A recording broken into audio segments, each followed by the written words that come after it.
Hello students, welcome back to computer science exam crack channel. जैसा कि आप जानते हैं कि हमने ऑपरेटिंग सिस्टम की एक सीरीज स्टार्ट की हुई है जिसके अंदर मैं आपको बेसिक कॉन्सेप्ट्स कराती हूँ जो आपके एग्जाम के लिए काफ़ी इंपॉर्टेंट है।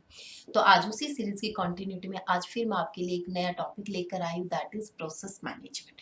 इस वीडियो को लास्ट तक देखिएगा और इस वीडियो के अंदर जितने भी क्वेश्चन मैं आपसे डिस्कस करती हूँ प्लीज़ उन पर ध्यान दीजिएगा, क्वेश्चन वहीं से आएंगे। तो चलिए स्टार्ट करते हैं। So today's topic is process management. Process क्या होता है? देखिए, आप में से बहुत से लोगों को पता होगा कि प्रोसेस क्या होता है। जनरली हम प्रोसेस की डेफिनेशन बोलते हैं a program that is in executing state, तो हम उसको प्रोसेस बोलते हैं। ठीक है, तो अब हमारे पास क्या है कि एक तो डेफिनेशन ये हो जाती है इसकी, program under execution is called process. कोई भी प्रोग्राम जब आप उसको एग्जीक्यूट कर रहे होते हैं तो उसको हम प्रोसेस बोलते हैं। एग्जाम में ये भी क्वेश्चन पूछ लिया जाता है प्रोसेस क्या है। लेकिन अब जो मैं मेन चीज डिस्कस करने जा रही हूँ कि जब आपका एक प्रोग्राम प्रोसेस के स्टेट में आता है, एग्जीक्यूशन के स्टेट में आता है, तो क्या क्या होता है एग्जीक्यूशन के टाइम पर? It should be in main memory. Execution के लिए प्रोसेस जो होगा आपका मेन मेमोरी में होना चाहिए। Occupied CPU to execute the instruction, उसके पास सीपीयू का एलोकेशन होना चाहिए तभी तो एग्जीक्यूट होगा।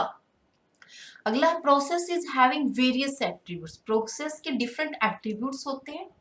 ठीक है, प्रोसेस की डिफरेंट स्टेट्स होती है, कौन सी स्टेट पर आपका प्रोसेस ये भी हो आपको पता होना चाहिए। और हम डिफरेंट टाइप के जो ऑपरेशंस परफॉर्म करते हैं एक प्रोसेस के ऊपर, तो ये सब जो चीजें हैं मैंने यहाँ पर आपको 4 to 5 थिंग्स जो बताई हैं, आपको इनको याद करना होता है। कई बार एग्जामिनर कंफ्यूज करने के लिए पूछ लेता है कि प्रोसेस के अंदर क्या क्या होता है, कि प्रोसेस आपका मेन मेमोरी में होना चाहिए, प्रोसेस को सीपीयू एलोकेशन होगा, ठीक है, उसके कुछ एट्रीब्यूट्स होंगे, प्रोसेस की कुछ स्टेट्स होंगी और प्रोसेस के ऊपर कुछ ऑपरेशंस हम परफॉर्म करेंगे। ठीक है, तो इन पॉइंट्स का आप ध्यान रखेंगे। ये पॉइंट्स आपको कहीं भी नहीं मिलेंगे लेकिन कॉम्पिटिटिव एग्जाम में ये पूछे जाते हैं, इसलिए मैंने इनको सेपरेट किया है। फाइन। अगला है हमारे पास प्रोसेस के एट्रीब्यूट्स क्या होते हैं। ठीक है, काफी इंपॉर्टेंट क्वेश्चन है। प्रोसेस के हमारे पास डिफरेंट एट्रीब्यूट्स होते हैं और ये आप फिगर देख रहे होंगे कि इसमें हमारे पास 8 एट्रीब्यूट्स हैं। ठीक है, process ID, process state, process counter, priority, general purpose register, list of open file. इसका मैं लिख देती हूँ, लिस्ट ऑफ ओपन फाइल। कितनी फाइल्स ओपन होती हैं ये भी आपको पता होना चाहिए। और ये है list of open devices, list of open devices. And the last attribute जो होता है हमारा होता है प्रोजेक्ट प्रोटेक्शन इंफॉर्मेशन। ठीक है, सिक्योरिटी इंफॉर्मेशन। तो ये 8 एट्रीब्यूट्स होते हैं जो एक किसी भी प्रोसेस के होते हैं। तो प्रोसेस आईडी क्या करता है? हर एक प्रोसेस जब आपका मेमोरी के अंदर एग्जीक्यूट होता है तो ऑपरेटिंग सिस्टम उसको एक यूनिक आईडी प्रोवाइड कराता है जिसको हम कहते हैं प्रोसेस आईडी। ठीक है, प्रोसेस आईडी यूनिक आइडेंटिफायर। ठीक है, और कौन प्रोवाइड कराता है इसे? Operating system. Unique identifier provides bye operating system. ठीक है, ये भी आपसे पूछा जा सकता है कि जो प्रोसेस आईडी होता है इसको कौन प्रोवाइड कराता है? तो ऑपरेटिंग सिस्टम इस आईडी को प्रोवाइड करता है। जितने भी प्रोसेस एग्जीक्यूट हो रहे होते हैं सबकी एक यूनिक आईडी होती है। ठीक है, प्रोसेस की स्टेट, प्रोसेस की स्टेट के बारे में हम नेक्स्ट लेक्चर में पढ़ेंगे। ठीक है, कि एक प्रोसेस की डिफरेंट स्टेट्स होती हैं। ठीक है, न्यू होती है, इसकी रेडी होती है, सस्पेंडेड होती है, टर्मिनेटेड होती है। ठीक है, उनके बारे में हम नेक्स्ट में पढ़ेंगे।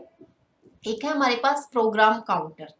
काउंटर क्या करता है? It contains the information about the next instruction to be executed.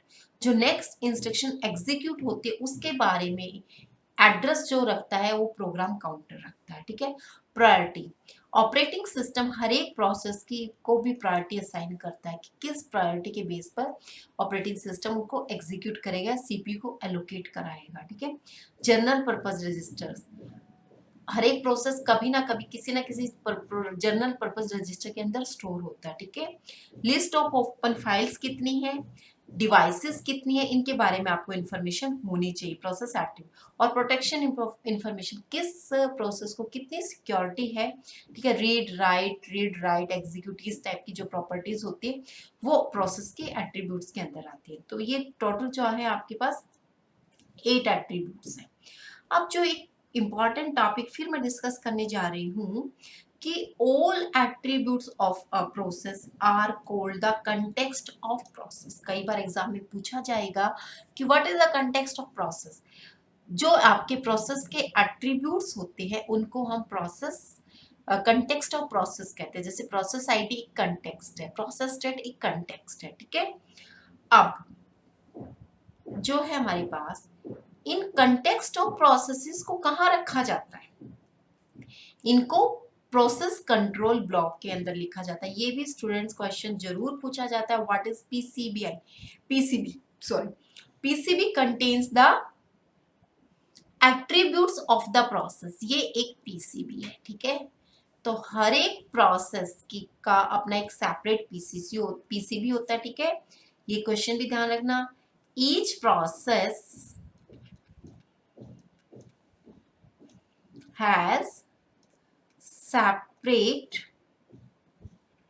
PCB, ठीक है। ये पूछ लिया जाता है कि आपके पास एक कॉमन पीसीबी होता है या आपके सेपरेट होता है। हर एक प्रोसेस का अपना सेपरेट पीसीबी होता है जिसके अंदर हम डिफरेंट एट्रीब्यूट्स रखते हैं। डिफरेंट एट्रीब्यूट्स में मैंने बताया कि 8 एट्रीब्यूट्स होते हैं।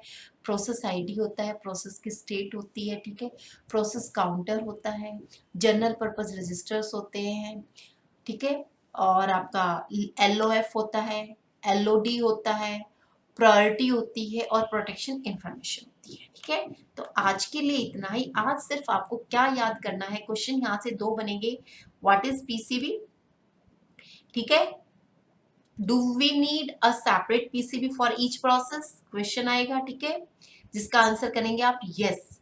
और कंटेक्स्ट ऑफ प्रोसेस क्या होता है, जो डिफरेंट एट्रीब्यूट्स होते हैं हमारे प्रोसेस के उनको हम कंटेक्स्ट ऑफ प्रोसेस कहते हैं। और हमारे पास प्रोसेस के डिफरेंट एट्रीब्यूट्स होते हैं, 8 एट्रीब्यूट्स हैं जिनके बारे में आपको पता होना चाहिए, ठीक है। और जब एक प्रोग्राम एग्जीक्यूटिंग स्टेट पर होता है तो हम उसको प्रोसेस कहते हैं। और प्रोसेस के लिए एक मेन मेमोरी में होना चाहिए आपका प्रोग्राम, सीपीयू एलोकेट होना चाहिए, उसके डिफरेंट एट्रीब्यूट्स होने चाहिए, डिफरेंट स्टेट्स होनी चाहिए और जिस पर आप डिफरेंट ऑपरेशंस परफॉर्म करेंगे। तो ये था स्टूडेंट आज का लेक्चर।